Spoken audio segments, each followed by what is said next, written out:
Ammar TV.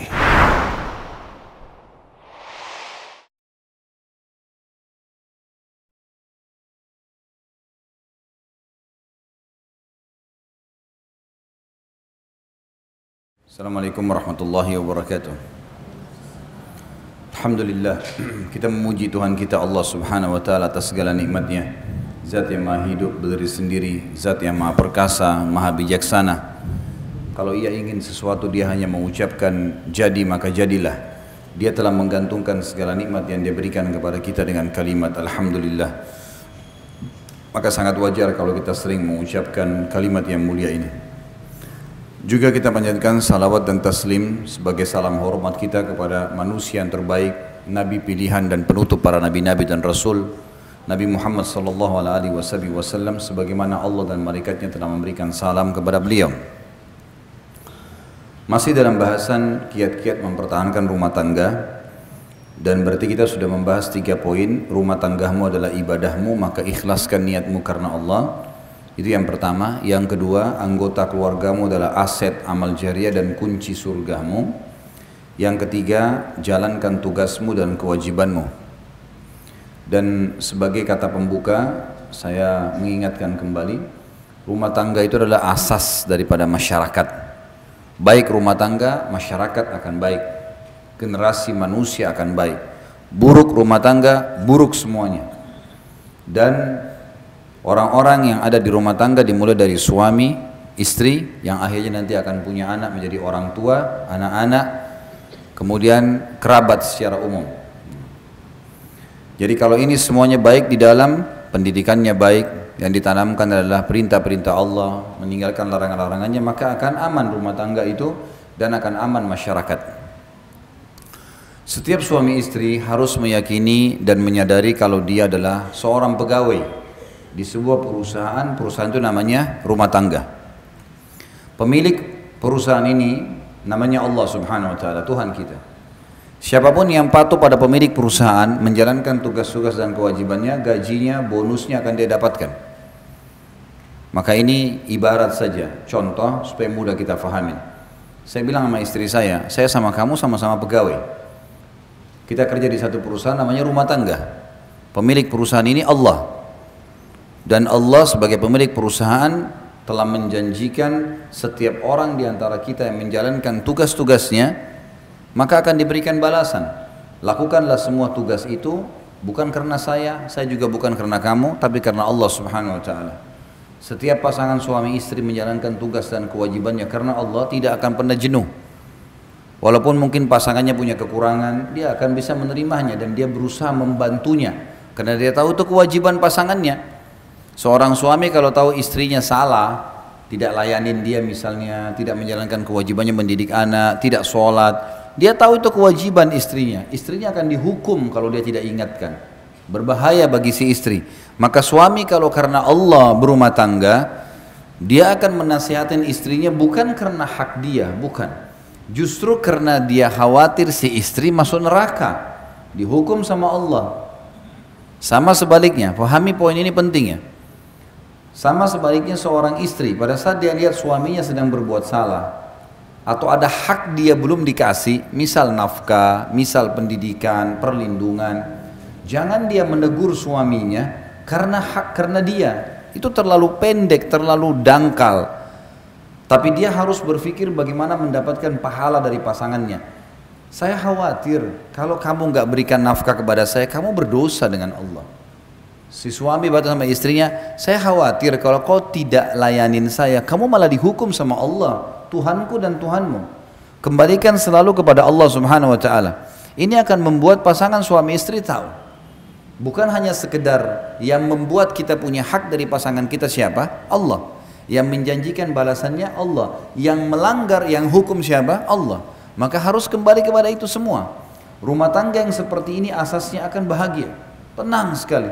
Karena semua yang melanggar hukum Allah akan diluruskan, semua yang sesuai dengan hukum Allah akan didukung. Maka akan aman rumah tangga itu. Jadi punya landasan. Siapapun yang membangun rumah tangga ini karena tahu dia sedang menjadi pegawai tanda kutip Allah di Sebuah perusahaan namanya rumah tangga, dia kalau kerjakan tugas-tugasnya maksimal akan dapatkan bonus dan gaji maksimal.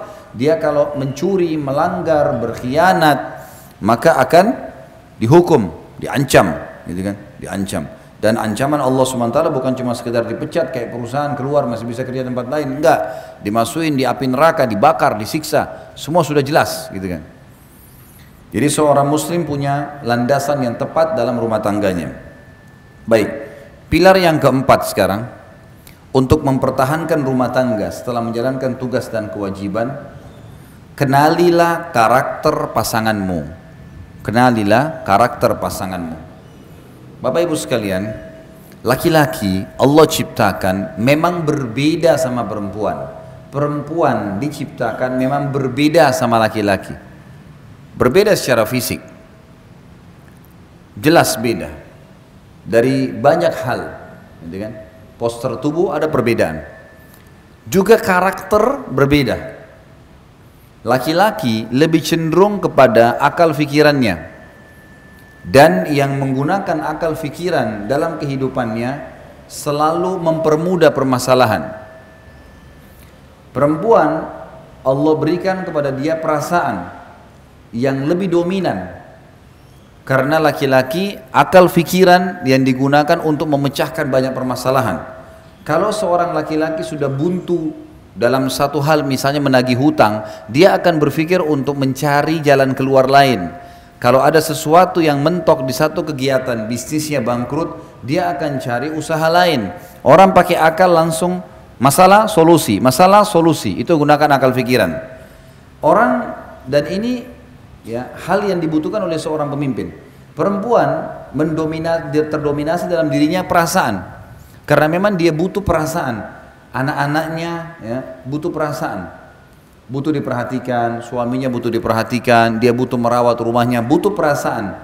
Perasaan ini lebih cenderung kepada ya, memecahkan permasalahan dengan tangisan, memecahkan permasalahan dengan perasaan, merasa putus asa. Orang kalau tadi laki-laki misalnya lagi utang, pakai perasaan, maka mereka tidak tega nagih, atau malas nagih, atau putus asa. Tapi perempuan, ini kalau perasaan perempuan ditarik, perasaan itu ditarik kepada masalah laki-laki, dia tidak bisa ketemu. Perempuan juga kalau menggunakan akal pikirannya seperti laki-laki, masalah langsung solusi, ini akan rumit juga menghadapi anak-anak yang terus mengulangi permasalahan terulang-ulang, gitu kan? Ini butuh kesabaran, butuh perasaan memang. Ini karakter dasar laki-laki dan perempuan. Laki-laki gunakan akal, perempuan gunakan perasaan. Saya kasih contoh supaya lebih mudah difahami. Kalau bapak-bapak di sini sama saya, rame-rame laki-laki misalnya, kita pergi ke satu toko mau beli baju. Ini karakter ya. Secara umum, saya bicara umum. Kalau ada yang berbeda berarti memang dia keluar dari umumnya ya. Apa yang ada yang Allah ciptakan fitrah. Kalau kita masuk ke dalam sebuah toko, kemudian kita melihat baju tertentu, misal baju A kita senang nih, baiklah, udah lihat cocok, coba kayaknya cocok nih warnanya. Terus kita tanya sama pemilik toko, saya mau beli yang ini, ada ukuran XL nggak? Dia bilang nggak ada. Kira-kira apa yang anda lakukan sebagai laki-laki? Kalau saya, sama nggak kira-kira? Saya akan bilang, oh baiklah kalau gitu, coba saya lihat yang lain. Selesai, nggak ada permasalahan, nggak ada ukurannya, mau diapain? Pakai akal pikiran, nggak ada solusi, kan gitu. Coba kalau ibu-ibu masuk dalam sebuah toko, kemudian lihat baju cocok warnanya, jenisnya, tanya ukurannya nggak ada, apa yang ibu lakukan? Protes. Coba cek di gudang, mungkin ada, kenapa habis, kapan datang, panjang ceritanya nih. Ini karena pakai perasaan. Benar nggak? Memang begitu. Laki-laki benar nggak tadi? Memang begitu. Ibu-ibu sama bapak-bapak coba kalau misal suami istri janjian mau makan di satu rumah makan nih, nanti malam Ahad, malam Jumat kita janjian makan ya. Baik, sepakat di rumah makan tertentu. Udah sepakat nih, udah rapi-rapi mau pergi sama-sama pacaran setelah nikah, halal. Jalan sama-sama. Pas tiba di rumah makan, tutup.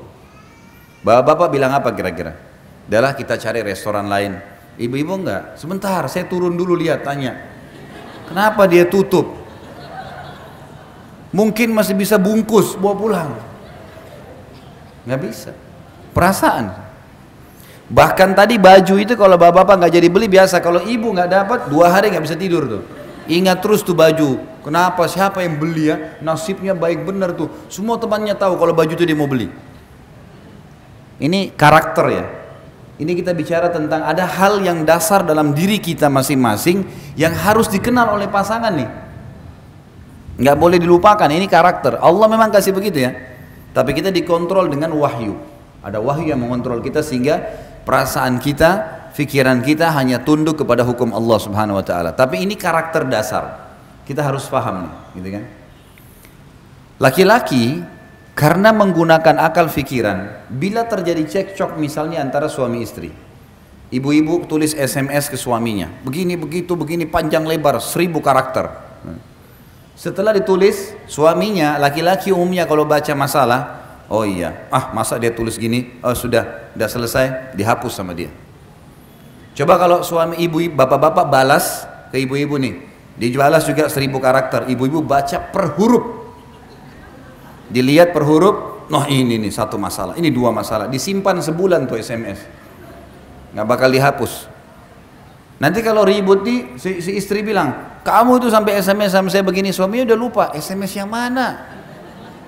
Karena dia udah hapus nih, laki-laki ini udah kasih ini solusinya, ini masalahnya, pakai akal pikiran, ringkas, ini masalah, solusi, selesai. Ibu-ibu enggak, memang disimpan. Ada pernah ya, seorang istri simpan SMS suaminya 2 tahun, 2 tahun disimpan. Nih tanggal sekian, bulan ini kau pernah ucapin, ini udah selesai nih. Udah saling minta maaf, udah baik, dikorek lagi yang 2. Ini masalahnya perasaan. Perasaan begitu. Ini karakter dasar. Ya. Ini ada. Bagaimana caranya? Bapak-bapak harus tahu kalau ini ada pada istrinya. Perempuan suka disentuh perasaannya. Perasaan berhubungan apa? Pujian, ya itu, rangkulan. Sedikit saja berpenampilan, oh kamu cantik sekali, Masya Allah. Itu perlu. Itu sudah membuat ibu-ibu terbang. Loh, ini karakter. Saya bicara secara ibu-ibu suka nggak kalau dipuji sama suaminya? Masya Allah, kok cantik sekali hari ini. Kalau ibu-ibu puji laki-laki, bapak-bapak rapi nih, kamu ganteng. Oh iya, makasih. Biasa. Nggak ada sesuatu bagi dia, pujian biasa saja. Laki-laki itu bagi dia pujian biasa. Allah buat begitu karakternya supaya dia tidak termakan pujian di luar. Itu memang ada benteng. Ibu-ibu memang sudah begitu. Itu karakter namanya. Ini harus difahami. Ini ada dalam jiwa. Ini ada alami. Tapi nanti kita akan bahas. Ini dikontrol dengan wahyu, gitu kan? Dikontrol dengan wahyu. Masuk dalam masalah fikiran dan perasaan ini, Bapak Ibu sekalian.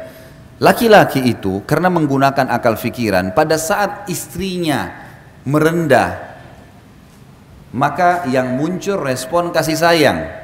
Karena akal pikiran berkata, saya diberi, saya membalas. Ringkas. Kan? Saya dibaikin, saya balas baikan. Kan itu.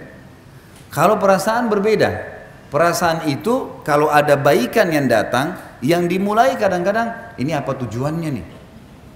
Apa maksudnya nih? Banyak pertanyaan.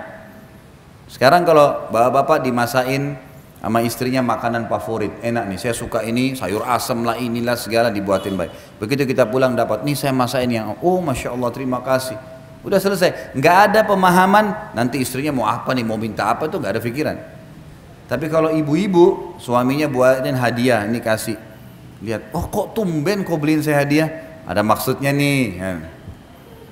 Larinya ke perasaan, itu ada. Saya pernah bilang sama istri saya dan saya sengaja survei ke rumah tangga saya sebab saya sampaikan di pengajian. Saya ingin tahu nih masalah karakter sehingga saya susun materi ini. Saya bilang sama dia dan alhamdulillah saya tidak lakukan itu. Kalau saya duduk di atas kursi dan kamu duduk di bawah di sebelah saya sebagai laki-laki muncul perasaan kesian, sayang, melindungi, menaungi. Karena si istri merendah. Bapak-bapak kira-kira kalau istrinya baik, santun, merendah, tambah sayang nggak? Sayang atau nindas? Bapak-bapak nih jawab jujur. Saya mesti siapin cambuk di sini. Kalau ada yang jawab selain saya cambuk. Karena memang itu karakter, pasti akan muncul naungan, sayang, perhatian, gitu kan? Karena ada jiwa kepemimpinan, ada sifat tadi, karakter yang memiliki akal pikiran, dia memimpin. Makin benar jalannya, makin patuh, makin disayang. Saya bilang sama istri saya, coba kita balik, ibu-ibu di sini misal. Ini saya bicara global, ya kan? Kalau kamu duduk di kursi saya bilang, lalu saya duduk di bawah, apa yang kau bilang sebagai perempuan? Saya sudah menguasai dia. Lain perasaan tuh tunduk sama saya. Bukan seperti laki-laki yang larinya kenaungan, perlindungan. Kan itu. Makanya secara umum karakter perempuan dia suka kalau suaminya itu orangnya menjaga wibawa misalnya. Orangnya punya wibawa, orangnya di rumah teratur, orangnya begini. Karena dia merasa itu pemimpin. Ya. Tidak boleh bapak-bapak di dalam karakter ini merendah berlebihan pada istrinya. Bukan beda sayang ya. Beda sayang dengan merendah, lain. Kalau ada istri lagi duduk di atas kursi sofa, suaminya duduk di bawah, itu lain. Akan terjadi ketimpangan yang luar biasa di rumah tangga. Tidak akan ada lagi penghargaan buat si suami. Dalam mendidik anak sama ya. Bapak ibu ambil ke laki-laki dan perempuan. Anak laki-laki sudah punya sifat karakter pemimpin masih kecil. Saya pernah kasih contoh, kalau saya tidak salah. Anak laki-laki kalau kita ambilin nasi, kemudian ditaruh di depannya, dilempar sedikit. Nih, makan nak. Sengaja. Yang terjadi anak laki-laki itu tidak mau makan. Dia akan ambil nasi dibongkar-bongkar sama dia. Rasa tercoreng. Pemimpinnya ada. Kalau anak perempuan kita kasih, ini nak makan, sedikit dilempar, dia makan saja, biasa. Tidak ada sesuatu yang dijadikan beban, gitu kan? Dia tidak langsung menganggap oh ini orang seperti apa, enggak. Ini salah satu yang masuk dalam karakter. Sifat kepemimpinan ada pada diri laki-laki dan perempuan. Jadi ibu-ibu harus bisa tahu, suami selalu pakai akal pikiran dan ada sifat kepemimpinan, dia makin dijunjung, makin diposisikan pada posisi pemimpin, dihargai pendapatnya dan dia akan makin responnya menaungi. Bapak-bapak harus tahu, ibu-ibu itu harus dinaungin, dilindungi, disayang, gitu kan? Diperhatikan. Maka itu akan mendatangkan respon yang sama. Jadi harus berimbang, harus berimbang. Ibu-ibu harus tahu, bapak-bapak tidak suka sering ditelepon. Benar nggak ibu-ibu sini, suaminya suka ditelepon nggak? Coba kalau telepon 1 hari 5 kali, dimarahin sama dia. Kenapa kau telepon terus? Karena laki-laki maunya dia kalau di luar rumah kerja. Bapak-bapak harus juga imbangi, perempuan punya perasaan, suka kalau diperhatikan, suka ditelepon. Imbangin nih. Berarti laki-laki ada waktu lowong telepon istrinya. Perempuan tidak boleh terus-terus rong-rong suaminya. Bahkan kadang-kadang subhanallah suaminya lagi online, memang lagi telepon sama orang urusan kerjaan, ditelepon sama dia. Nih menunggu nih. Telepon sampai 10 kali, kerang kering, selesai telepon itu tutup. Begitu baru angkat, bukan assalamualaikum, kok saya telepon 10 kali nggak diangkat. Orang lagi kerja. Kan itu.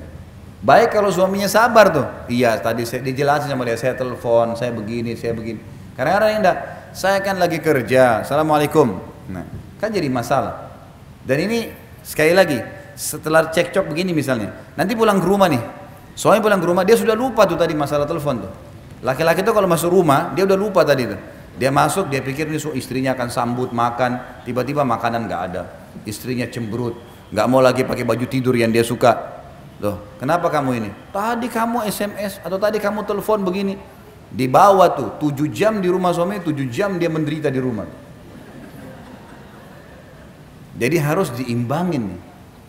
Ini mengenal karakter pasangan penting. Yang kita ingin datangkan di sini adalah karakter ini ada. Sebagaimana ada potensi berbuat baik, potensi berbuat buruk. Ya. Maka kita harus imbangin, dikontrol dengan wahyu.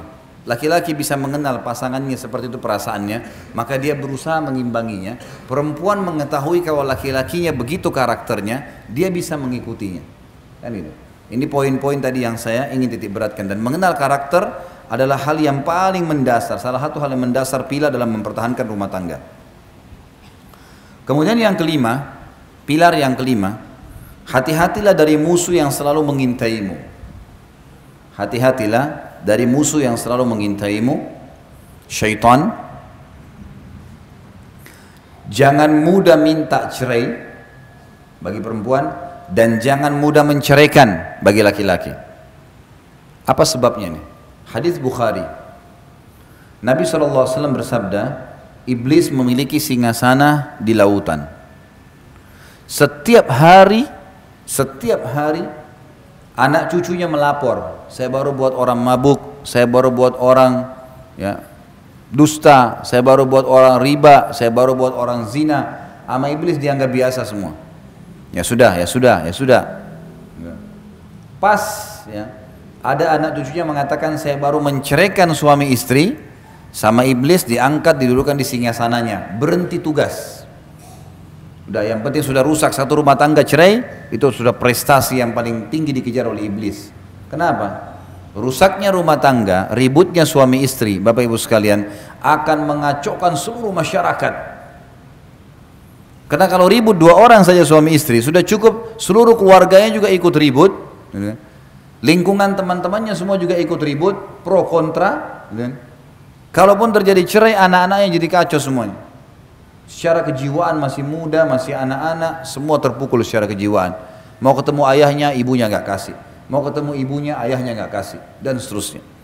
Jadi memang cerai itu target utama iblis. Makanya hati-hati. Kata para ulama, kalau di luar rumah ada 5 syaitan atau 10 syaitan mendampingi seorang yang beriman, mencari untuk menggodanya, maka dalam rumah tangga ada 1000 syaitan. Kadang-kadang masalah kecil, mungkin suami bisa tersinggung hanya karena lupa dibuatin teh atau kopi, atau dicuciin bajunya oleh istrinya. Atau mungkin ada yang dia minta dikerjakan di rumah, istrinya lupa, syaitan buat dia lupa. Sudah cukup untuk marah sama istrinya.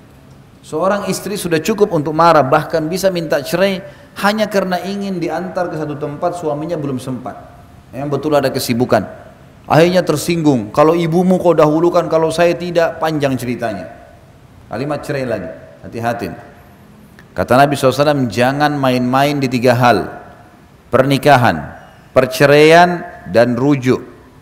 Kembali setelah cerai, ini nggak boleh main-main.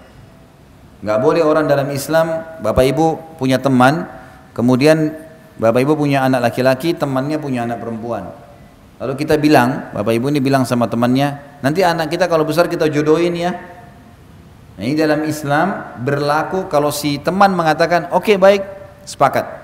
Anak-anak ini nggak boleh dinikahin pada saat dewasa kecuali sudah disampaikan. Dulu ayah sama ibu pernah jodohin kamu sama anak itu, mau nggak? Oh, saya nggak mau ayah, nggak mau ibu, ya sudah. Kalau enggak ini terikat, ada hukum di sini. Karena dua-duanya sudah sepakat, dan kata ulama masuk dalam hadis Nabi SAW, al-mu'minuna ala syurutihim. Orang-orang mukmin terikat dengan syarat yang telah disepakati. Nggak boleh nih nikah, nggak boleh main-main. Makanya kalau ada yang bercanda pun, nanti kita jodohin anak kita ya, itu tergantung kalau Allah takdirin.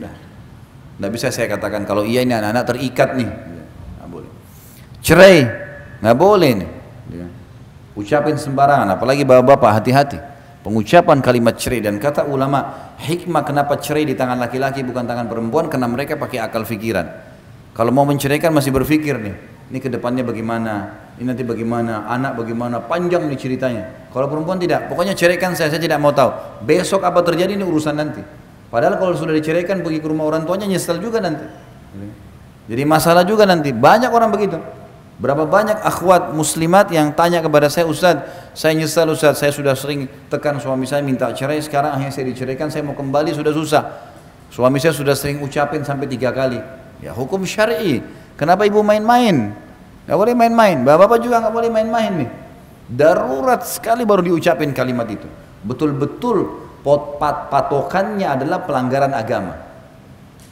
Kalau sudah pasangan kita bermaksiat kepada Allah dan kita ajak taubat nggak mau, nah ini di sini boleh kita gunakan kalimat mulia itu. Kalau tidak ada pelanggaran agama, Bapak Ibu sekalian, hanya urusan dunia, kurangnya pendapatan, masih butuh pengaturan waktu, adaptasi, tradisi keluarga, anulah ya, apa namanya, mudahkanlah urusan dunia. Bagaimana bapak-bapak tinggal 30 tahun di rumah tangga di rumah tangga orang tuanya dengan pola makan, cara berpakaian, cara ngomong, situasi keluarga ada.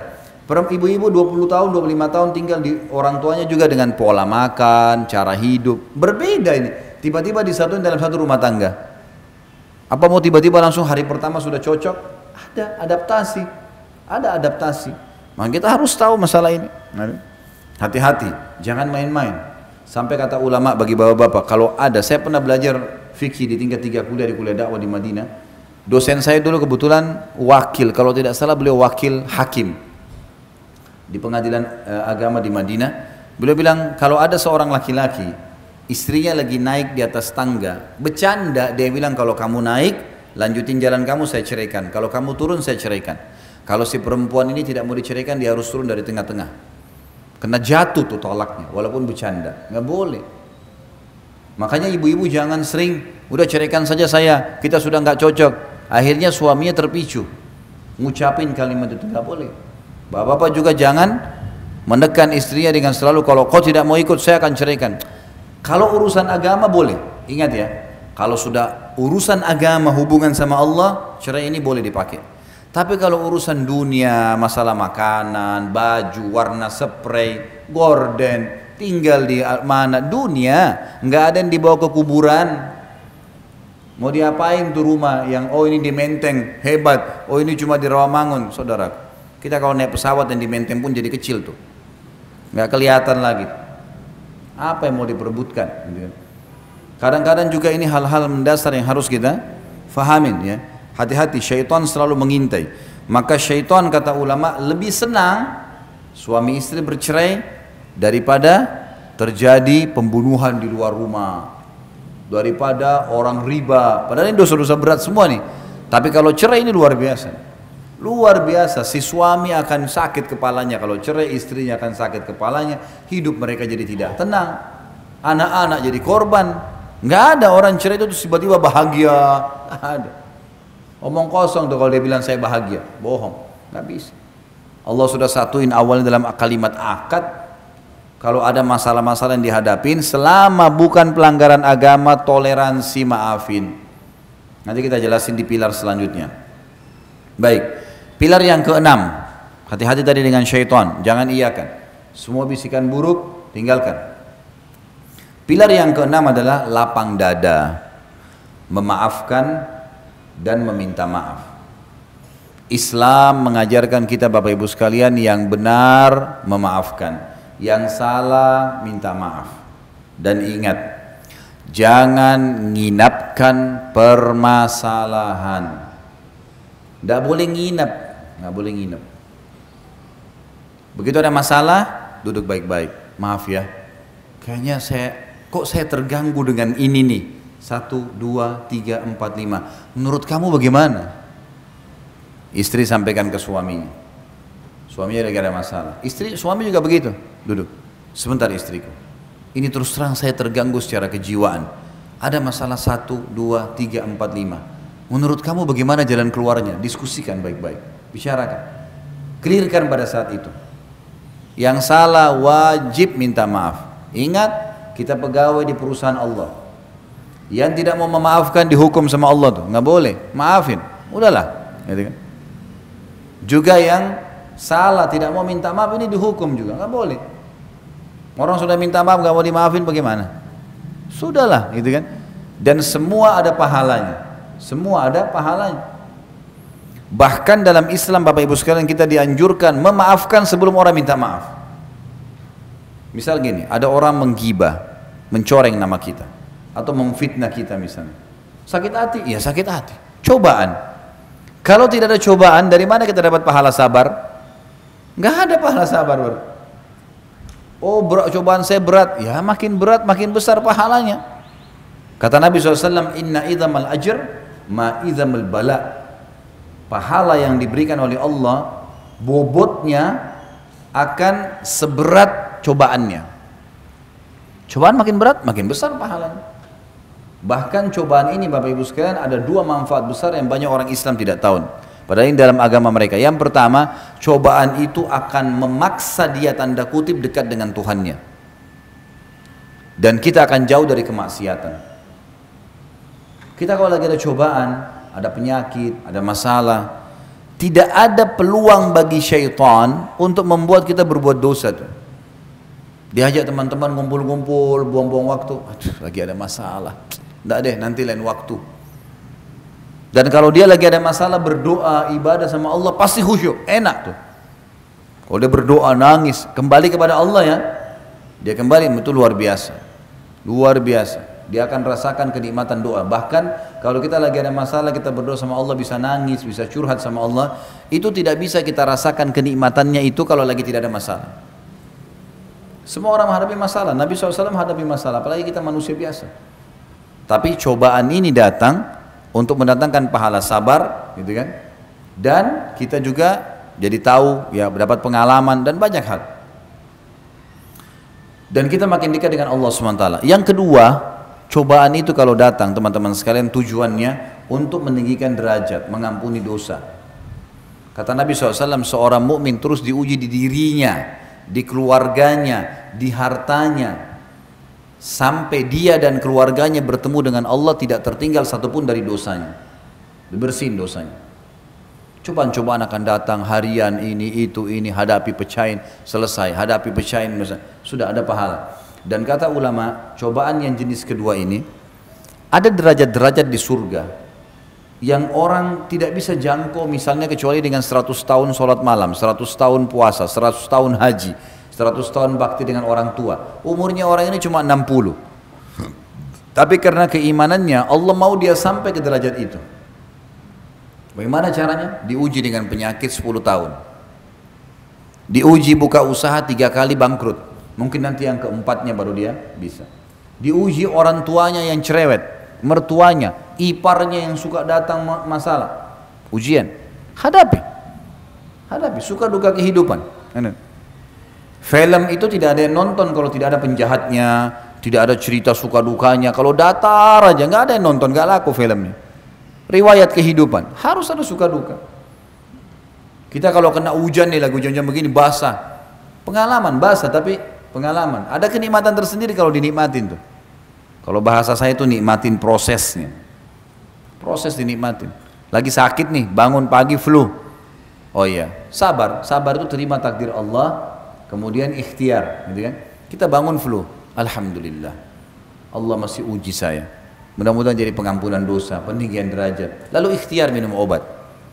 Sabar, nikmatin prosesnya. Karena kita biar ngerutu pun, cobaannya ada ajalnya, pasti sampai selesai. Ada saatnya dia akan selesai. Jadi kita harus lapang dada, menerima, termasuk sini menerima kekurangan pasangan. Tapi ingat, yang punya kekurangan tidak boleh tinggal dalam kekurangannya, berubah. Orang mukmin harus meningkat menjadi lebih baik dari sebelumnya. Nggak boleh vakum. Saya gini orangnya, kau terima silakan, tidak terima nggak usah. Nggak boleh dong. Itu bodoh namanya. Masa kalau dia kurang kemudian dia tidak mau berubah? Fair, terima. Oh iya baik, saya akan berubah. Bantu saya ya. Ayo sama-sama. Suami istri harus begitu. Enggak, kalau kamu nggak mau terima ya sudahlah. Kadang-kadang suami tegur istrinya. Cobalah kalau bangun sholat subuh, habis sholat subuh buat sarapan, aktivitas, jangan langsung tidur. Misal, baik, tangkap positif. Istrinya harus berpikir, oh iya ya, mungkin ada baiknya lah. Mungkin suami saya kena pergi kerja pagi. Kadang-kadang ada istri tidur, suaminya pergi kerja. Dia nggak tahu suaminya pergi sarapan, cuma pembantu yang siapin. Karena hanya mendahulukan tidur pagi. Untuk apa ini? Lalu suaminya bahasakan baik-baik. Terimalah, gitu kan? Baik, latihan. Kalau gitu bantu saya ya, gimana caranya? Mungkin kalau malam kita lebih cepat tidur ya. Baik, kalau mungkin saya masih ngantuk, maklumi ya, beberapa hari nanti saya berubah. Kan baik ya, menjadi lebih baik. Bahkan kata Ali radhiyallahu anhu, saya akan menjadi hamba sahaya, saya siap mengabdi dengan seseorang yang mengajarkan kepada saya satu huruf. Artinya saking pentingnya belajar untuk meningkatkan skill kita. Bodoh orang kalau selalu seperti yang lalu-lalu atau bahkan lebih buruk. Kita harus setiap hari meningkat, kualitasnya harus selalu naik dan kualitasnya harus dipaksa. Nah itu, harus bisa menerima masukan. Begitu pula misalnya istri lihat suaminya mungkin selama berumah tangga sama orang tuanya biasa, main buang handuk sembarangan, berantakan sepatunya nggak teratur. Mungkin istrinya biasa rapi, suaminya begitu. Jangan langsung marah, berikan masukan. Ini sebenarnya mana yang lebih baik sih? Kalau berantakan begini dengan rapi, kan lebih baik kalau rapi. Ya udah saya begini orangnya, terserah kamu kalau kau nggak mau. Apa fungsinya kau sebagai istri? Nggak boleh nih, nggak boleh. Oh iya ya, tangkap secara akal sehat. Oh iya benar, baiklah. Ingatin ya, kalau saya memang salah, kan enak ya, kan enak kalau begitu. Nggak boleh mudah tersinggung nih. Ya. Ini tersinggung ini bahaya, senjata syaitan, nggak boleh. Saya waktu pertama menikah, saya temukan istri saya mungkin kebiasaan untuk merapikan sesuatu masih kurang. Cara saya mendidik dia adalah, saya duduk kemudian saya ambil kertas, saya bilang sebentar, kamu duduk dulu. Saya ambil kertas, beberapa lembar kertas, saya serakin di lantai. Jadi cara bapak-bapak ini harus begitu, mendidik, tidak boleh marah-marah. Ambil kertas, saya serakin di lantai. Kemudian saya serakin di beberapa tempat. Terus saya bilang, kira-kira menurut kamu berantakan gak nih? Berantakan. Baik. Sekarang lihat ya, sederhana. Saya pungutin tuh kertas semuanya, saya satuin, saya taruh di atas meja. Hilang tuh tadi pemandangan berantakan. Bagus gak kelihatan? Bagus. Ini yang saya mau. Ini yang saya mau. Cuma ini saja, merapikan. Alhamdulillahnya dia faham. Gitu kan? Bisa kita berikan masukan. Tapi yang penting dua-duanya memang harus lapang dada nih. Jangan sampai si perempuan tidak mau diperbaiki atau si laki-laki tidak mau diperbaiki, ini bahaya. Ini kalau mau rumah tangganya bertahan ya, kita bicara masalah pilar mempertahankan rumah tangga. Insya Allah itu rumah tangganya abadi, insya Allah. Bukan cuma dunia, sampai di akhirat. Karena orang mukmin tahu kalau tidak cerai, mereka akan bersama di surga juga. Artinya abadi nih. Sekali akad maka akan sampai di sana. Ini penting. Ya. Jadi harus bisa lapang dada, memaafkan dan meminta maaf. Tentu banyak hadis-hadis ya yang berbunyi tentang masalah ini. Misalnya kalau ibu-ibu itu, ada hadis Nabi SAW, wanita ahli surga, wanita yang kalau dia salah atau suaminya salah, dia akan datang memegang tangan suaminya lalu berkata, saya tidak bisa tidur kalau kau belum ridho. Saya tidak. Ini sabda Nabi ya, wahyu memandu ibu-ibu pakai cara ini. Ini tuntunan dari Allah, bukan dari saya. Wanita ahli surga, wanita yang kalau dia salah atau suaminya salah, dia datang memegang tangannya sambil mengatakan, saya nggak bisa tidur kalau kau tidak ridho. Ternyata ini secara zahir hadisnya, bisa saja ibu-ibu bilang, kok kesannya suami salah saya yang harus minta maaf ya. Ternyata ini tuntunan wahyu, laki-laki itu kalau ibu minta maaf sama dia, yang terjadi dia minta maaf. Dia akui kesalahannya. Itu karena dia pakai akal pikiran. Bapak-bapak sini coba kalau istrinya datang, maafin saya ya kalau saya punya salah. Padahal kita nih yang salah nih. Apa yang Anda akan lakukan? Oh iya saya yang salah, maafin saya. Laki-laki akan begitu. Itu tuntunan dalam agama, nggak mungkin salah wahyu. Karena ternyata laki-laki kalau mau disinggung, dipahami, diberikan paham harus begitu. Ada jiwa kepemimpinan. Gitu ya. Biasanya mereka tidak mau diguruin. Ya, karena ada sifat itu. Laki-laki juga begitu. Bagaimana Nabi SAW menghadapi para istri-istrinya? Ada masalah, sudah minta maaf, sudah selesai, sudah dimaafin sama Nabi SAW. Nggak ada lagi diungkit-ungkit. Banyak kesalahan dilakukan oleh Aisyah, oleh Hafsah, salah, minta maaf, Nabi maafin, udah selesai. Saya udah maafin. Dan Allah mengatakan wal afina anin nas wal qadimin al ghaidha wal afina anin nas wallahu yuhibbul muhsinin. Kata Allah SWT, wal qadimin al ghaidh, orang yang bisa meredam emosinya pada saat dia mampu melampiaskannya. Ini laki-laki nih, kita jadi suami, kita benar nih, istri kita salah. Kita bisa lampiaskan salah itu sebenarnya, marah. Tapi kita redam malah, namanya qadhimin al-ghaidh. Ghaidh itu emosi yang kita dalam kondisi benar. Ibu-ibu lagi benar nih, suaminya yang salah. Tapi qadhimin al-ghaidh, meredam emosinya, nggak mau dilampiaskan. Gitu kan? Allah memuji itu. Wal qadhimin al-ghaidha wal afina anin nas. Lalu dia memaafkan orang-orang. Wallahu yuhibbul muhsinin, dan Allah suka dengan orang-orang yang berbuat baik. Ada sedikit kisah berhubungan dengan masalah ayat ini, tapi tidak berhubungan dengan rumah tangga. Seorang ulama tabi'in dulu, dia lagi duduk sama tamunya. Sementara itu ada satu budak, ya, budaknya yang biasa hidangkan makanan. Pada saat tamunya sudah duduk, budak ini lagi bawa marak, ya, kuah, sop atau apa marak ya, yang panas sekali. Tidak sengaja si budak ini mendidih ini, tidak sengaja budaknya kesentuh karpet, jatuh, tumpah semua marak di badan tuannya. Bayangin nih, kuah panas tumpah. Kalau agama yang menjadi landasan kita, Bapak Ibu sekalian, emosi terkontrol, ya. Semua pemasukan, pengeluaran, tatapan mata, ucapan yang diucapin, tangannya, semuanya itu terkontrol. Bayangin dalam kondisi tumpah sebadan kuah marak yang panas. Apa yang terjadi? Si budak ini tahu pasti tuannya akan marah, manusiawi. Lalu dia mengatakan, wahai Tuan, Allah berfirman, wal qadhiminal ghaidha, dan orang yang bisa meredam emosinya pada. Jadi ghaidh itu emosi yang meluap-luap dan dalam kondisi benar loh ya.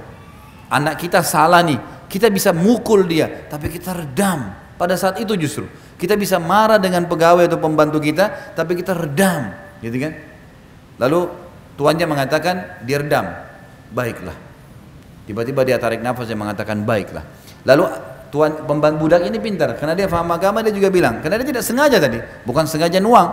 Dia bilang lanjutan ayat Tuan, wal afina anin nas, dan orang yang suka memaafkan orang. Tuannya bilang afautu, saya sudah maafkan kamu. Lalu dilanjutkan kata tuan, kata budaknya, dan Allah berfirman Tuan penutupan ayat, wallahu yuhibbul muhsinin, Allah suka orang berbuat kebaikan. Kata tuannya, kau saya bebaskan dari keterbudakan. Bagaimana kalau ayat Al-Quran mengontrol seseorang? Luar biasa. Agama kalau dipegang teman-teman sekalian luar biasa. Dan Allah itu maha mengetahui, maha jeli, lembut, tahu semuanya. Faman ya'mal mithqala dzarratin khairan yara. Siapa yang berbuat seperti biji sawi dari kebaikan, dia pasti lihat, pasti ada balasannya. Wa may ya'mal mithqala dzarratin syarran yara. Siapa yang berbuat seperti biji sawi keburukan, pasti dia lihat hukumannya. Memaafkan orang, kalau kita maafkan orang lain, sementara dia belum minta maaf sama kita, ada orang fitnah, ada orang ghibah, itu perintah agama. Orang yang awet muda, orang yang selalu lapang dada, Nabi SAW Bapak Ibu sekalian pada saat meninggal hanya 3 lembar rambut putihnya, umurnya 63 tahun. Dikatakan oleh Anas bin Malik, sahabat Nabi, pembantu Nabi, saya bekerja menjadi pembantu di rumah Nabi SAW 10 tahun, dari 9 tahun sampai 19 tahun, tidak pernah satu kali pun saya mendengarkan Nabi SAW berkata kasar kepada istri-istrinya atau pembantunya, nggak pernah. Ingatin, tapi nggak emosional, gitu kan.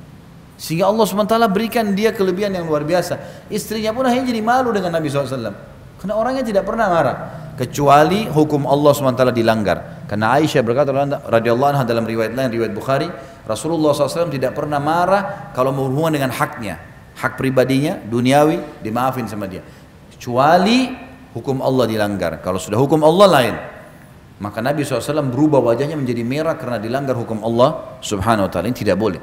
Nabi SAW mengingatkan dengan sangat tegas kalau masalah ini. Tapi tetap juga Nabi menggunakan ketegasan bukan kekerasan. Beda ya. Tegas itu ini boleh, ini nggak boleh. Jangan lakukan, ini lakukan. Keras itu mata melotot, kata-kata kasar, memukul, itu keras. Itu nggak ada dalam Islam. Tapi tegas boleh. Ini boleh, ini nggak boleh. Ini boleh, ini nggak boleh. Ini saya suka, ini saya nggak suka. Jadi jelas semuanya. Gitu ya. Kalau ada orang berbuat buruk sama kita, fitnah, ghibah, kita sakit hati nih, baik, sabar, cobaan lagi datang. Dan yang diperintahkan dalam agama memaafkan orang itu, walaupun pahit, udah maafin. Perintah agama itu, maafin dulu. Terus anda bilang, enak benar Ustaz, dia ghibah saya, dia fitnah saya, kita maafin. Iya, maafin. Lalu bagaimana jalan keluarnya? Dia enak sudah berbuat salah, nggak perlu khawatir. Allah akan menghukum seseorang selama dia belum memenuhi syaratnya. Apa syaratnya kalau orang buat salah? Minta maaf. Kalau kita maafkan sebelum dia minta maaf, kita dapat pahala, meredam hati kita dari penyakit-penyakit hati, kita bisa lega tidur, bisa lega makan, tapi dia tetap dihukum sama Allah kalau dia tidak minta maaf. Karena ada hukuman di situ. Kecuali dia minta maaf, nah itu lain. Makanya kita disuruh maafin. Sudahlah, legohon saja, tenang aja, gitu kan? Maafin orang lain, maka akan tenang hidup itu. Gak ada makanan, ya sudahlah. Gak ada makanan. Saya pulang ke rumah, ada makanan? Gak ada, tadi gak masak.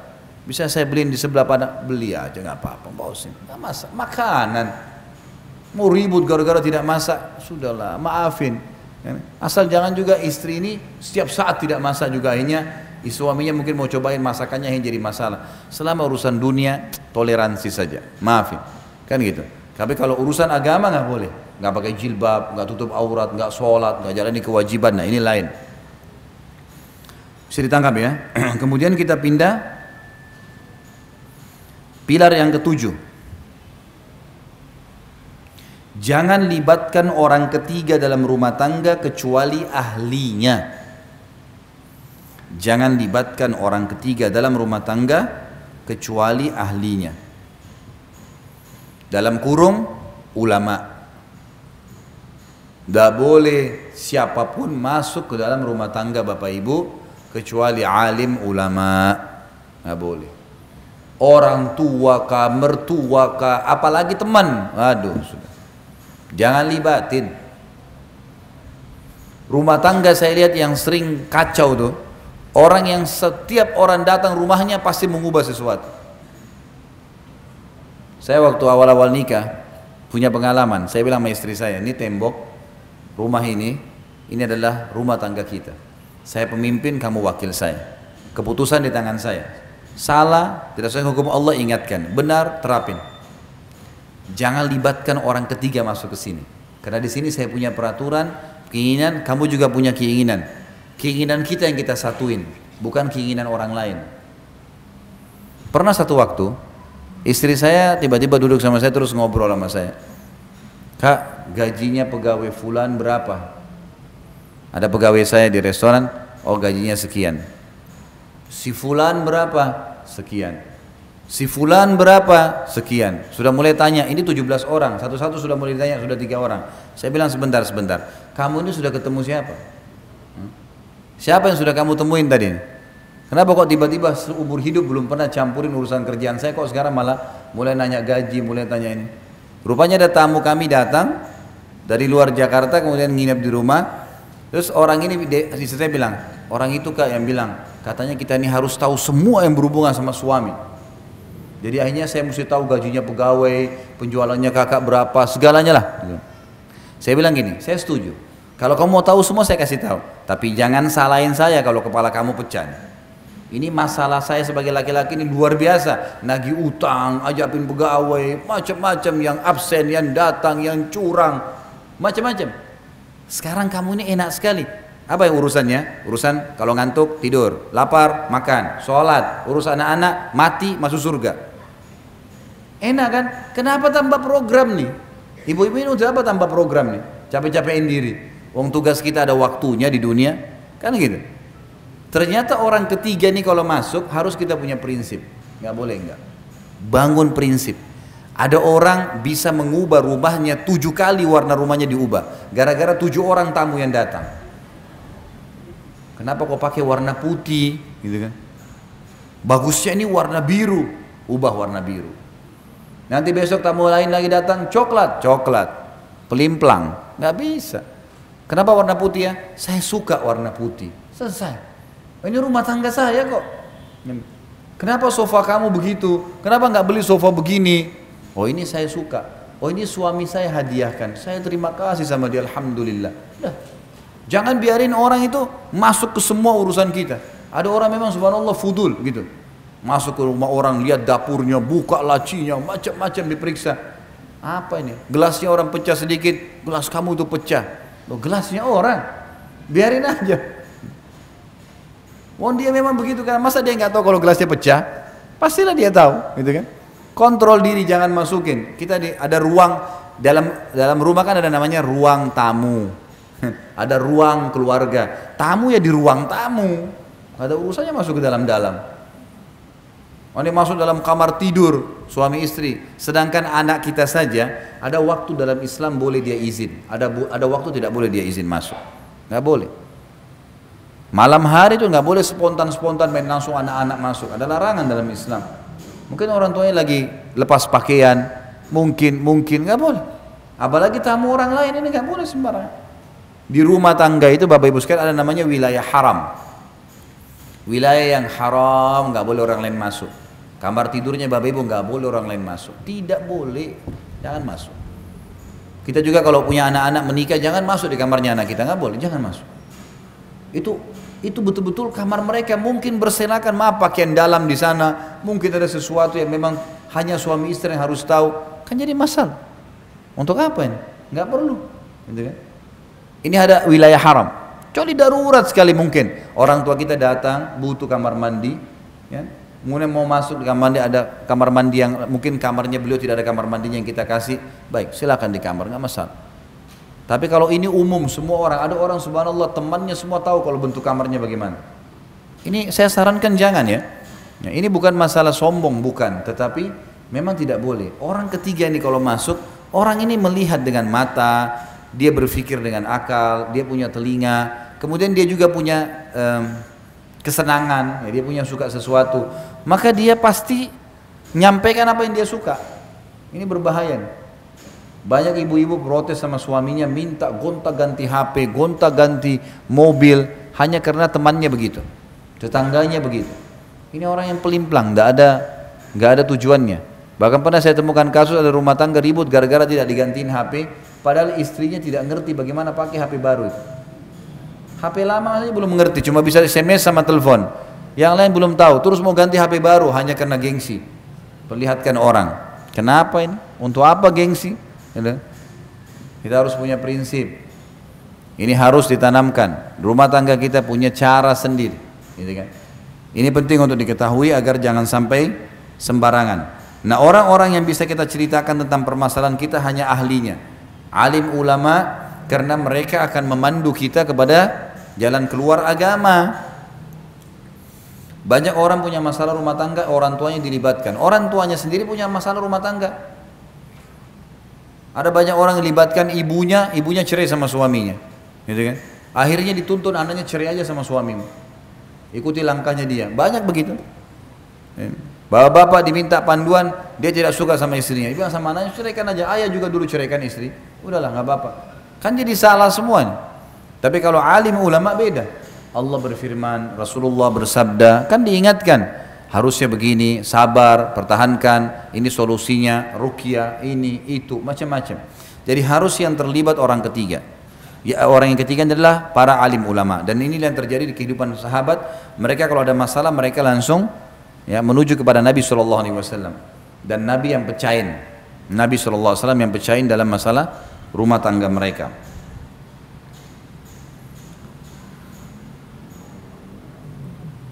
Yang kedelapan, pilarnya adalah Islam asas rumah tanggamu. Maka terapkan syariatnya, bentuk suasana dan kondisi islami. Saya ulangi, Islam adalah asas rumah tanggamu. Islam adalah asas semuanya. Kehidupan kita termasuk rumah tangga. Islam asas rumah tanggamu, maka terapkan syariatnya. Bentuk suasana dan kondisi islami. Bentuk suasana dan kondisi islami, terutama majelis ilmu. Terutama majelis ilmu. Ini yang banyak hilang dari rumah tangga kaum muslimin nih. Jadi kita harus sepakat, rumah tangga itu harusnya asasnya Islam. Bukankah banyak di Indonesia suaminya namanya Muhammad, istrinya namanya Aisyah, tapi nggak ada figur Muhammad dan Aisyah di dalam mereka? Anaknya, ibunya pakai jilbab, anaknya nggak pakai jilbab. Yang diputar setiap hari di rumah penuh CD-CD, semuanya lagu-lagu rock, ya, pop dan seterusnya. Nggak ada Al-Quran, nggak ada tilawah. Lebih parah lagi, tidak ada majelis ilmu. Bapak ibu sekalian, majelis ilmu kayak bapak ibu luangin waktu begini. Ini kalau bapak ibu lihat pahalanya hari kiamat, berharap 24 jam di majelis ilmu. Sisi pahala. Sisi yang lain, tidak ada orang bubar dari majelis ilmu jadi buruk, nggak ada. Kecuali memang itu bukan majelis ilmu ya. Memang orang yang buruk, bukan alim, bukan seorang dai yang benar. Tidak ada orang kalau menyampaikan wahyu Allah, hati lunak. Kita pulang itu bawa ilmu, bawa iman, berubah jadi lebih baik. Kalau bapak ibu bisa rasakan itu seperti sekarang, pasti beda sebelum hadir dengan sesudah hadir, gitu kan? Pasti beda bentuk keimanannya, pasti beda. Ada mungkin yang salah, pas tadi kena poin ini, butuh saya salah ya, bisa coba perbaikin, kan menjadi lebih baik itu. Majelis ilmu kalau benar itu akan merubah orang menjadi lebih baik. Karena memang tangga agama kita ilmu, ilmu datangkan iman, iman datangkan amal soleh. Tidak boleh kosong hidup kita dari ilmu, nggak boleh. Jangan pernah kosong Bapak Ibu sekalian. Saya pribadi, kalau saya lagi pergi taklim, tadi saya taklim di Cempaka Putih, kemudian saya lari ke Sudirman, taklim lagi tadi kantor, saya lari lagi ke sini. Sehari saya coba, sebentar saya pulang nih, saya pergi lagi taklim ke Blok M Square. Satu hari 3-4 taklim. Dan saya merasa kalau satu hari satu taklim saja, saya pribadi ya, kalau saya bicara pribadi saya merasa ada jeda kosong. Kalau saya pulang ke rumah, kadang-kadang memang saya sudah memahami istri saya, waktu saya akan kasih kamu malam. Waktu siang sama dengan laki-laki mencari nafkah, bergerak, saya akan bergerak untuk agama. Kamu ridho, derajat insya Allah saya dapatkan di surga tinggi karena itu, kau juga akan ikut dengan saya di surga. Ikhlaskan, urus anak-anak, ikut tahfidz Quran, kamu juga ikut majelis ilmu, dengarin ceramah, gitulah. Saya rasa kalau dari jeda ilmu ke ilmu, saya rasakan iman saya terkontrol. Kapan ada jeda sedikit, gitu kan? Misal tidak ada pengajian sehari, duduk di rumah, apa yang kita lakukan? Duduk. Apa kalau orang terbiasa nonton TV duduk dari remote ke remote, dari remote ke remote. Orang kalau lagi biasa kerja, kemudian cuti libur, apa yang dia kerjain di rumah? Gak ada. Mau kerja apa ya? Nah, jeda waktu kosong, ada jeda itu membuat syaitan bisa masuk. Kalau kayak sekarang saya pakai motor, kalau biasa saya bawa mobil, dari taklim ke taklim, kalau jaraknya tidak terlalu jauh, di mobil pun saya dengar lagi ceramah saya sendiri. Saya dengarin ceramah para ulama-ulama. Di mobil jeda setengah jam, 1 jam, atau dengar tilawah Al-Quran. Karena itu mengontrol kita, mengawasin kita. Kalau kita bisa rasakan, kayak Bapak Ibu akan rasakan sebentar, sejam 2 jam kita ceramah, pasti imannya bertambah. Bayangkan kalau dari majelis ilmu ke majelis ilmu. Ini sebentar pulang, nih naik mobil, setan bisikin tuh, sekarang tadi kan sudah pengajian, sekarang hiburan, dangdut, enggak, saya mau taklim lagi, ceramah lagi putar, setan godain, a'udzubillahi minasyaitonirrajim, lawan, ilmu lagi, dengarin ceramah. Saya pernah nasihatin beberapa ibu pengajian begitu, subhanallah, sampai akhirnya ada yang membahasakan ke saya. Kebetulan ibu itu dari Padang, mungkin ada ibu dari Padang. Dia bilang sama saya, Ustadz, semenjak saya dengar nasihatnya Ustadz, dari Jakarta saya pulang mudik waktu itu bawa mobil sama keluarga saya, ceramah Ustadz saya dengarin terus di jalanan. Sampai saya hafal tuh Ustadz bilang apa. Bolak-balik. Ceramah Ustadz Khalid terus dari pergi sampai pulang, gitu kan. Akhirnya suami saya pun dengar, anak-anak dengar, gitu kan. Tapi memang dia bilang seperti yang Ustadz Khalid bilang, kita merasa terkontrol. Karena dari ceramah ke ceramah, apalagi kalau yang berseri, kita terus dengarin, oh ini lagi penasaran selanjutannya apa. Jadi memang itu harus ditanamkan. Majelis ilmu itu penting, luar biasa penting. Tidak boleh kosong, jangan kosong. Kosong ini waktu lowong membuat syaitan bermain. Jangan biarin, kasih kesempatan, bahaya sekali. Maka harus kita tahu di sini, buat suasana Islami, kondisi Islami, terutama majelis ilmu. Tentu ada hal yang lain di sini, banyak hal ya. Seperti busana, Bapak Ibu sekalian. Biasakan pakai busana muslim, busana muslimah. Anak-anak dari kecil, bayi pun dipakai jilbab. Anak-anak saya alhamdulillah dari bayi pakai jilbab. Orang mau bilang panas, ya terserah. Pakai topi juga panas. Alhamdulillah enggak, gitu kan? Tetap juga lucu kelihatan, tetap juga baik, enggak ada masalah. Anak-anak dibiasakan, diciptakan suasana. Ibu-ibu dan bapak kalau tinggal di sebuah komplek, cari komplek yang ada masjid. Jangan hanya karena ini lux, bagus, tapi enggak ada masjid. Kalau mau sholat harus keluar jauh. Saya pernah kunjungin begitu, ada satu komplek memang lux, dipanggil ceramah. Saya tanya masjid di mana? Jauh Ustaz, keluar pakai mobil dulu. Hanya karena ini namanya harum, bagus kompleknya. Ini bukan kondisi Islami, nggak bisa. Cari yang kita kalau azan langsung bisa masjid, sholat, enak, dengar ceramah, mungkin ada orang dengar tilawah Al-Quran, banyak hal. Harus kondisi dan suasana Islami. Di rumah jauhi patung-patung, nggak boleh ada ini. Ini subhanallah saya lihat. Ada orang-orang saya nggak ngerti ya, semoga Allah kasih hidayah. Buat patung di depan rumahnya, patungnya sudah jelek, gendut, pakai pentungan. Ditanya kenapa taruh patung ini, bisa bela dari pencuri. Dari mana pencuri kencingin tuh patung? Ini saya nggak ngerti ya, gimana pikirannya tuh? Jelek patungnya, bukan patung bagus, jelek. Pendek, gendut, pegang pentungan, ngusir pencuri. Emang pencuri diketawain tuh patung. Gitu kan. Ini bodoh-bodohan sama dukun nih. Makanya dukun tuh orang tidak normal. Bukan orang normal tuh, orang tidak pintar. Jangan diikutin. Harus suasana. Dan saya sudah bilang, saya ingatkan kembali, beli buku judulnya rumah-rumah yang tidak dimasuki oleh malaikat. Ini buku penting sekali untuk dimiliki. Dalam buku itu dijelaskan ada siapa tuh malaikat, siapa tuh syaitan. Kemudian ya diikuti lagi dengan ada 30 jenis rumah yang tidak dimasuki oleh malaikat. Dan ini juga cara kita kalau mau membangun rumah, ikutin itu. Jadi jangan ikuti lagi feng shui. Itu nggak boleh, udah itu non muslim. Kayunya nggak boleh beginilah, ini nggak boleh tamannya begini, nggak boleh cahaya dari sini. Semua khurafat, nggak ada dalam Islam. Ada panduan sendiri. Baca di buku itu insya Allah kita akan dapatkan. Kurang lebih harganya 27.000, 30.000 rupiah saja. Baik, jadi di sini Islam adalah asas rumah tangga. Semua yang berbau Islam diterapkan. Sering salam, bapak ibu masuk kamar anak, salam, assalamualaikum nak, warahmatullahi wabarakatuh, biasakan. Saya ke masjid dekat rumah, anak saya umur 2 tahun lebih saya bawa sama-sama ke masjid. Saya semuanya tidak sangka, saya memang tidak berpikir sebelumnya. Begitu saya naik motor, lewatin ikhwah-ikhwah yang biasa dekat-dekat rumah saya ikut sholat di situ. Karena kadang-kadang kalau saya jadi imam, saya kultum. Kemudian pada saat saya jalan menuju ke masjid, saya bilang assalamualaikum warahmatullahi wabarakatuh. Setiap lewat assalamualaikum, sunnahnya memberi salam. Anak saya ini rumahnya perhatikan nih, cuma 2 tahun lebih, belum bisa ngomong jelas. Subhanallah, begitu saya pulang dari masjid, dia ikut sama saya di mobil, di motor. Sebelum saya salam sama orang-orang yang lewat, dia yang salam, kum. Disalamin semua sama dia.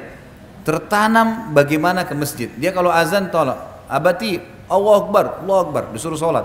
Dia ingatin saya suruh sholat. Karena saya biasa bawa ke masjid. Lihat bagaimana kita ciptakan itu pada diri mereka. Tertanamkan suka ke masjid, sudah mulai salam sama orang. Kadang-kadang kalau saya mau memberi sesuatu, saya kasih ke anak-anak saya. Ini kasih ke orang itu. Dia tahu berberi, membagi, gitu kan? Bagaimana dia memberi, sedekah, kita kasih. Anak-anak saya sekarang alhamdulillah setiap orang miskin, abati orang miskin tuh, berhenti mobil, kasih.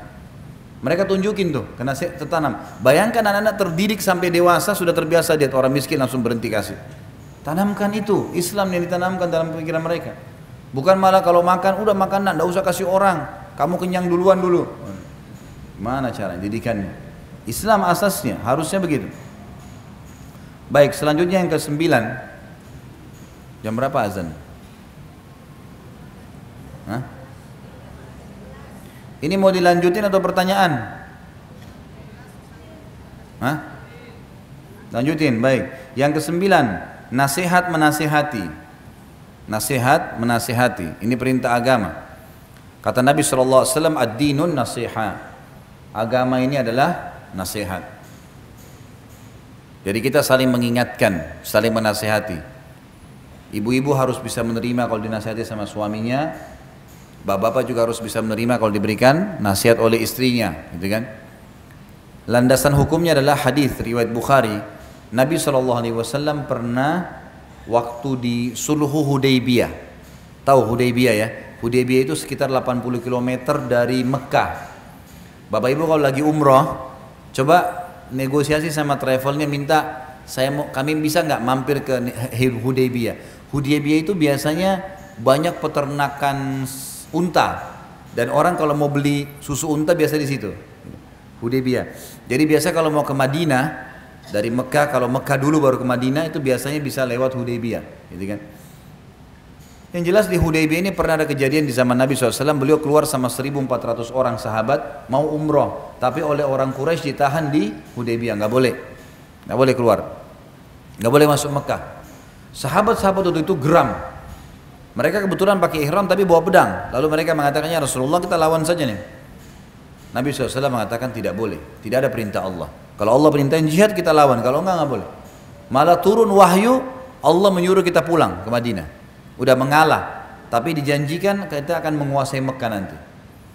Nabi SAW waktu menerima wahyu harus pulang ke Madinah dan sepakat buat sulhu Hudaybiyah, kesepakatan Hudaybiyah. Kesannya poin-poinnya kayak menyudutkan umat Islam, tapi itu sebenarnya ada maslahat-maslahat yang Allah lebih tahu, karena Allah bilang terima dan pulanglah ke Madinah, gitu kan? Nabi SAW sempat bilang, ayo kita pulang ke Madinah, perintah Allah. Sahabat-sahabat waktu itu masih pada duduk sambil pegang pedang, berharap ada perintah lain, perang aja, 1.400 serang Mekah sekalian. Nabi SAW masuk ke dalam kemah, yang ikut pada saat itu adalah Ummu Salamah, istri Nabi SAW yang lebih tua daripada beliau. Duduk lalu berkata, ya Rasulullah, ada apa?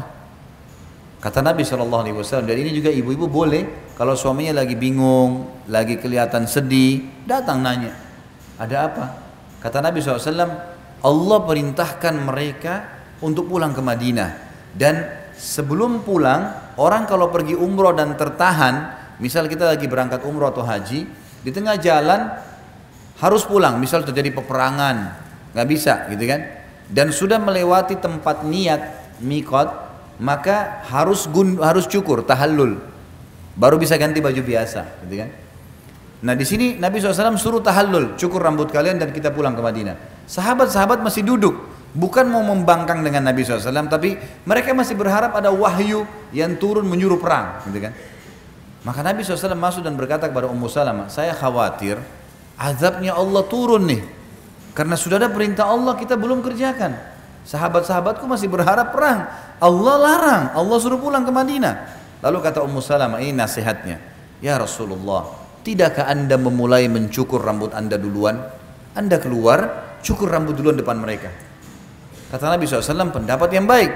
Nabi keluar, panggil tukang cukur, langsung gundul. Waktu sahabat lihat Nabi gundul, semua saling cepat gundul rambut mereka, takut pada saat itu karena Nabi sudah kerjakan. Maka dicukur sampai kepala mereka ada yang berdarah. Tapi kita ambil pelajaran apa? Nasihat Ummu Salamah kepada Nabi SAW. Tapi ingat adab. Adabnya kata ulama adalah seorang istri memberikan nasihat kalau melihat dalam keadaan sedih atau bingung suaminya atau diminta sarannya. Karena laki-laki tidak suka kalau tiba-tiba diguruin. Misal dia mau pakai baju tertentu, saya siapin baju saya warna biru. Oh menurut saya pakai merah aja. Dia maunya biru, sudah siapin biru. Kecuali dia minta saran, menurut kau saya pakai biru atau merah ya, baru kita berikan saran. Kalau enggak. Karena memang karakternya begitu. Harusnya kita mengikuti alur karakter, gitu kan? Sama halnya juga istri, nasihatin. Nabi SAW seringkali menasihatin Aisyah, menasihatin ya istri-istri yang lain supaya mereka bisa menerima, dan ini penting sekali. Menasihatin adalah perintah agama. Ingat, menasihatin di sini poinnya adalah pada hal-hal yang berbau agama. Semua penasihat agama tertuju pada agama, bukan duniawi.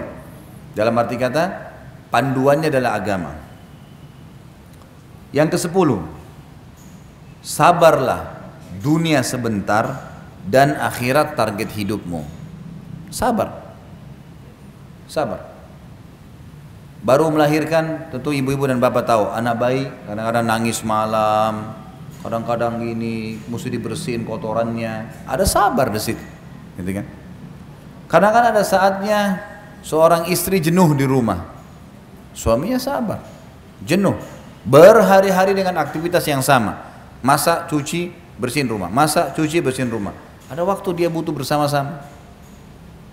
Saya kadang-kadang kalau pulang ke rumah, saya capek nih, dari pagi saya keluar sampai malam. Yang paling pertama saya lakukan, bapak-bapak mungkin bisa ambil pelajaran seperti ini.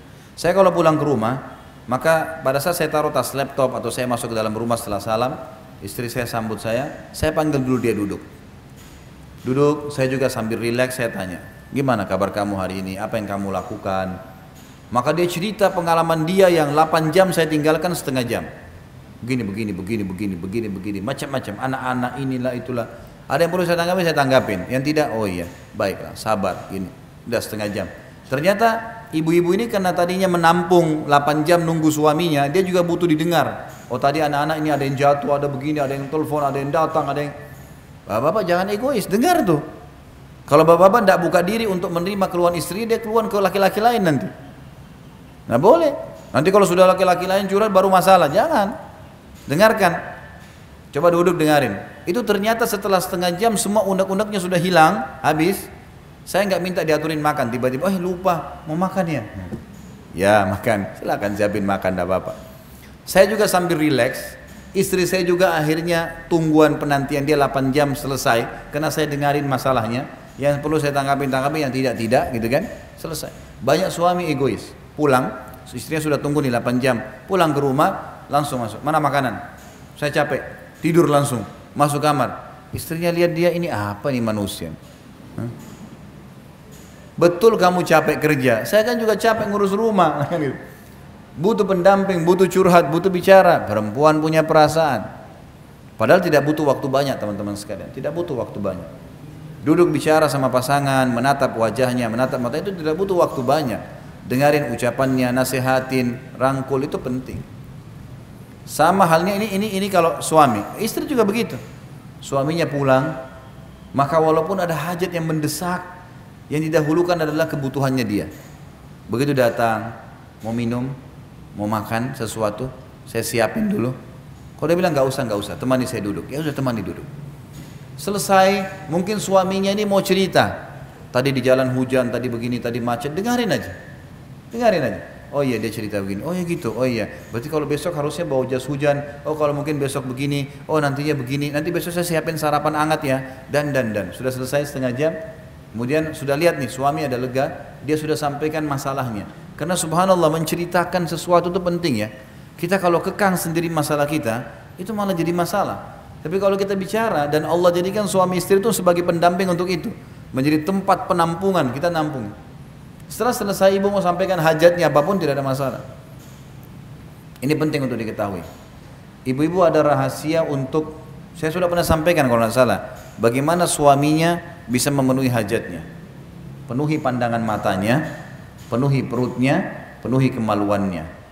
Itu di laki-laki, gitu kan? Kalau di perempuan dua hal saja. Pandangan mata dan perut.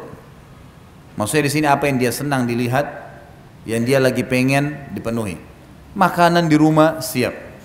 Selebihnya itu adalah tambahan. Kalau laki-laki ada tambahan kebutuhan biologisnya. Karena biasanya laki-laki kalau tidak terlampiaskan biologis maka akan jadi masalah. Biasanya emosi itu akan meluap-luap. Jadi kalau ibu-ibu suka lihat suaminya emosional, ini berarti ada masalah di biologis ini. Selain daripada itu biasa memang ada was-was syaitan, tapi biasanya berpengaruh gitu kan. Di buku Mahkota Pengantin yang pernah saya bawain itu ada penjelasan masalah bagaimana pengaruh sperma yang komposisinya dari api dan udara itu membawa kepada emosi kalau tidak terlampiaskan. Baik. Yang ke-11, udah azan belum? Jam berapa azannya?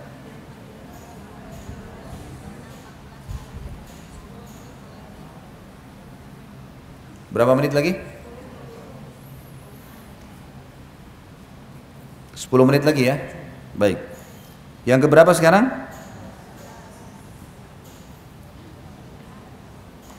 12 ya. 17. Saya dengar dari sana tadi. 17 ini luar biasa melampaui poin saya. Baik, saya ulangi ya. Rumah tangga yang pertama, poin pertama ibadah, yang kedua anggota keluarga, aset amal jariah, yang ketiga jalankan tugas dan kewajiban, yang keempat kenali karakter pasangan, yang kelima hati-hati dari musuh yang selalu mengintai, yang keenam lapang dada, memaafkan dan minta maaf, ya kan? Yang ketujuh jangan libatkan orang ketiga kecuali ahlinya ulama, yang kedelapan Islam asas rumah tanggamu, yang kesembilan nasihat menasihati, yang kesepuluh sadarlah dunia itu sebentar ya. Baik, sekarang yang ke-11, kontrol cemburumu. Subjudulnya gitu, kontrol cemburumu pada pelanggaran agama saja. Kontrol cemburumu hanya pada pelanggaran agama saja.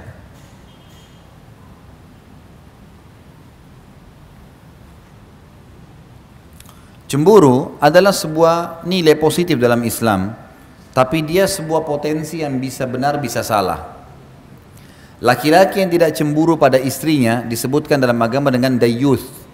Dayyuth itu adalah laki-laki yang membiarkan suaminya pada pelanggaran agama karena dia suka. Misal dia kena cinta sekali sama istrinya, dia nggak tega, sudahlah istrinya nggak apa-apa nggak pakai jilbab, istrinya nggak apa-apa nggak sholat, istrinya nggak apa-apa durhaka sama orang tuanya dia, sama mertua. Itu semua tidak boleh. Dayyuth namanya, nggak boleh.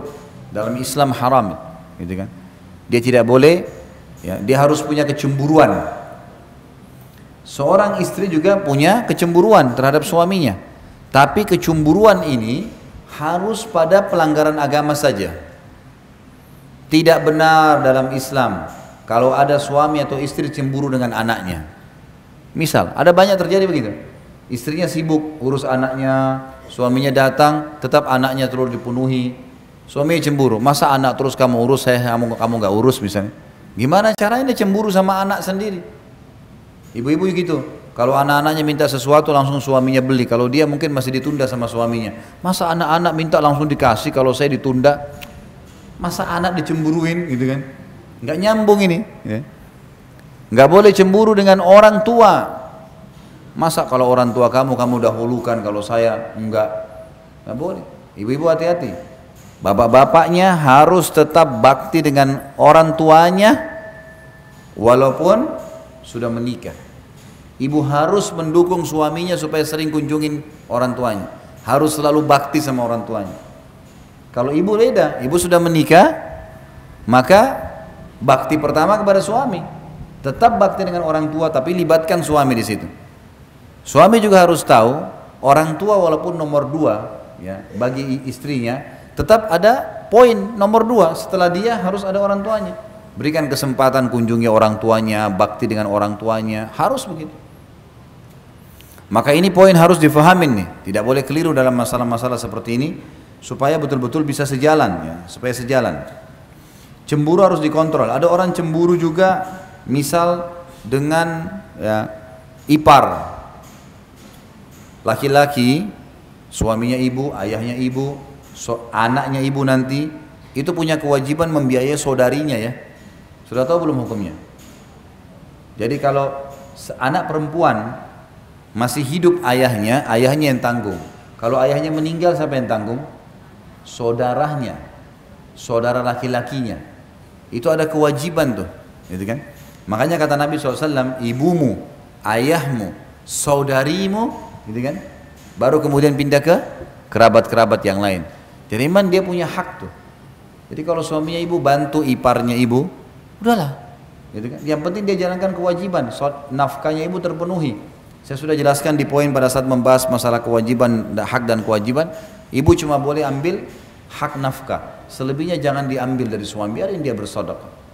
Sebagaimana ibu juga tidak boleh suami mengambil apapun dari ibu, suami tidak boleh ambil apapun dari ibu walaupun itu warisan, hak, kecuali memang uang dari dia, gitu kan?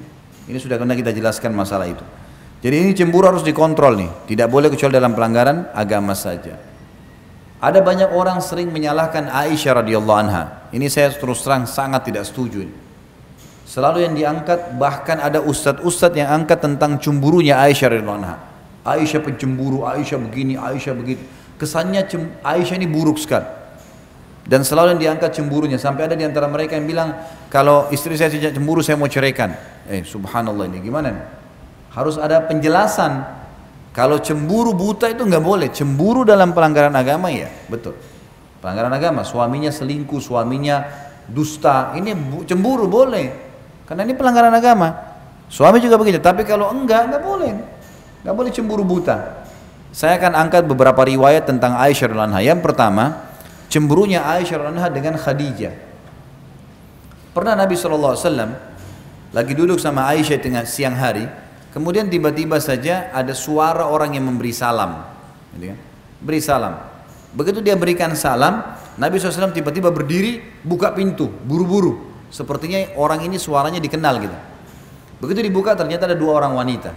Lalu kata Nabi SAW, wahai Aisyah, layani tamu kita. Dilayanilah tamu oleh Aisyah. Sampai selesai, udah pulang Aisyah juga nggak tanya siapa orang ini. Karena adabnya dalam Islam kalau tamu datang jangan tanya hajatnya, kecuali dia jelaskan. Dia nggak jelasin berarti dia cuma mau datang, udahlah dikasih makanan, minuman dan seterusnya. Ringkas cerita pulang. Lalu pada saat pulang kata Aisyah, ya Rasulullah, siapa tadi 2 perempuan itu sampai begitu kedudukannya di depan anda? Lagi duduk anda buru-buru berdiri. Lalu yang terjadi kata Nabi SAW, kalau yang satu adiknya Khadijah, istri pertamanya Nabi yang sudah meninggal di Mekah, Ummul Mukminin yang terkenal radhiyallahu anha. Kalau yang satu sahabat dekatnya Khadijah, dulu sering mengunjungi kami di Mekah. Tiba-tiba di sini cemburu Aisyah bangkit. Ya Rasulullah, anda masih mengenang wanita Quraisy yang sudah berkeriput semua mukanya. Khadijah sudah tua dan sudah masuk ke tanah dan Allah sudah mati. Dan Allah gantikan anda wanita Quraisy yang lebih muda dan juga masih hidup. Cemburu terbawa. Ini perilaku kecemburuan Aisyah. Kita lihat. Yang jadi hukum bukan cemburunya Bapak Ibu sekalian, tapi bagaimana Nabi menanggapi. Ini yang jadi hukum kan. Orang banyak mengangkat cemburunya Aisyah. Ternyata Nabi SAW mengatakan, wahai Aisyah, tidak akan pernah ada yang bisa mengalahkan Khadijah. Dia beriman pada saya pada saat orang semua kufur. Dia membiayai agama ini dengan hartanya, dan Allah karuniai saya anak dari dia, nggak ada dari istri yang lain. Jadi maaf, ibu-ibu kalau ada yang menikah sama duda misalnya, atau ada yang melakukan poligami, jangan marah kalau suaminya ceritakan tentang sesuatu berhubungan dengan masa lalunya. Duda. Oh dulu saya sama istri saya makan, saya sering dihidangkan nasi goreng kalau pagi. Oh kamu selalu kenang dia ya, nggak usah. Ya udah gali aja kuburannya suruh keluar. Gimana? Orang cerita dia pernah laluin, gimana caranya kita mau cemburu nih? Nggak nyambung, nggak boleh. Oh iya, baik. Kira-kira nasi gorengnya seperti apa? Saya coba buatin. Siapa tahu saya bisa buat lebih baik. Oh biasanya pakai telur, pakai begini. Baiklah, besok kita buat. Ibu buat yang lebih baik dari itu. Coba. Kan selesai. Kenapa harus jadi pemicu? Orang punya masa lalu. Gimana caranya? Bapak nikah sama janda. Lalu dia cerita, mungkin bapak sibuk. Lalu suami dulu punya waktu. Dulu saya sama si fulan, kadang-kadang malam masih diajak keluar makan nasi goreng pinggir jalan. Saya pengen waktu berdua. Jangan langsung tersinggung bapak-bapak. Oh iya, maaf ya, mungkin saya kurang di situ. Saya akan luangkan waktu, kan gitu. Rangkul itu, ambil, sehingga akhirnya kita bisa menjalin rumah tangga yang benar. Udah azan ya. Kita tutup sampai sini insya Allah. Nanti kita lanjutkan lagi kalau Allah masih mudahkan ada kesempatan. Masih ada beberapa poin yang belum dibahas insya Allah. Semoga saja apa yang kita bahas hari ini bermanfaat, dan juga Allah jadikan tambahan di timbangan amal kita hari kiamat. Dan juga semoga seluruh yang belum dapat hidayah dimudahkan dapat hidayah, yang sudah dapat hidayah dimudahkan untuk mengamalkan. Semua yang pernah berbuat salah, berbuat dosa dimaafkan oleh Allah Subhanahu wa taala. Seluruh yang sudah mati dari muslimin diampuni dosa-dosanya, dari orang tua kita, dari kerabat kita. Dan juga semoga seluruh muslimin di Palestina, di Syria, di Yaman, di Irak diberikan kemenangan oleh Allah Subhanahu wa taala, dan juga Allah partisipasikan kita bersama mereka di pahala, dan semoga Allah satukan kita di surga firdausnya tanpa hisab, sebagaimana Allah satukan kita di majlis ilmu yang mulia ini. Kalau benar dari Allah, kalau salah dari saya mohon dimaafkan. Subhanakallahumma bihamdika asyhadu an la ilaha illa anta astaghfiruka wa atubu ilaik. Wassalamualaikum warahmatullahi wabarakatuh.